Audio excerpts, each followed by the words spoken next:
Friends, রিম্পাস চ্যানেলে তোমাদেরকে welcome. দেখো চলে এসেছি আমি আজকে একটা পমফ্রেট মাছের রেসিপি নিয়ে।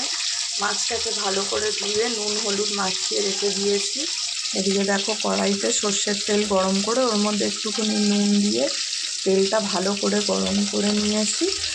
দিয়ে এবার মাছ ওর মধ্যে দিয়ে দিয়েছি, একে একে সব মাছ ভেজে নেবো।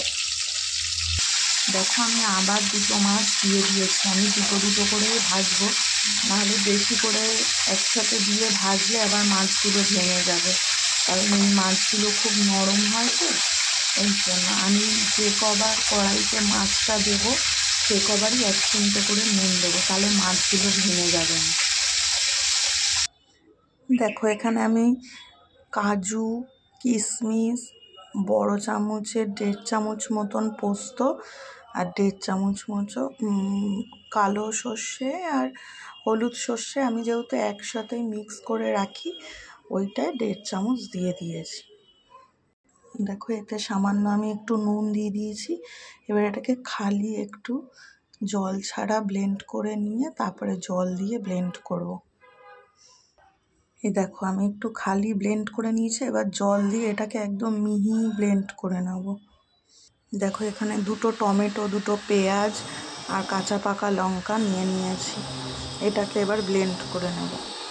দেখো এই মাছ ভাজার তেলের মধ্যেই আমি কালো জিরে ফোড়ন দিয়ে নিয়েছি। এবার এর মধ্যে পেঁয়াজ, টমেটো আর কাঁচা লঙ্কা বাটাটা দিয়ে দেবো। দেখো মশলাটা দেওয়ার পর আমি এতে নুন দিয়ে দিয়েছি স্বাদ মতো, আর মিক্সির বাটি ধোয়া জলটা একটু দিয়ে দিয়েছি। এটাকে একটু হালকা যেই নাকি কাঁচা গন্ধটা কেটে যাবে তখন এর মধ্যে আমি আর একটা মশলা দেব।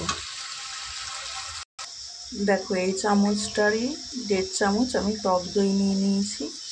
এর মধ্যে দিয়েছি অল্প জিরে গুঁড়ো, অল্প ধনে গুঁড়ো, কাশ্মীরি লঙ্কার গুঁড়ো, হলুদ আর সামান্য একটুখানি 2-4 দানা চিনি।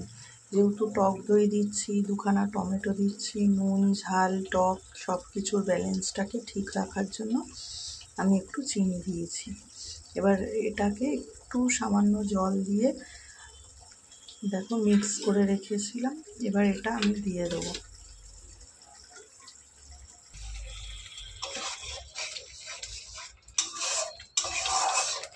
দেখো এই টমেটো পেঁয়াজের এটা একটু কষানো হয়ে গেছে। এবার এর মধ্যে ওই দইটা মশলা দিয়ে যেটা মিক্স করে রেখেছি ওটা এর মধ্যে দিয়ে দেবো। দেখো দইয়ের সাথে যে মশলাটা মিক্স করে রেখেছিলাম ওটা কিন্তু আমি দিয়ে দিয়েছি। আর গ্যাস কিন্তু মিডিয়ামে রয়েছে, আমি কিন্তু কমিয়ে দিইনি।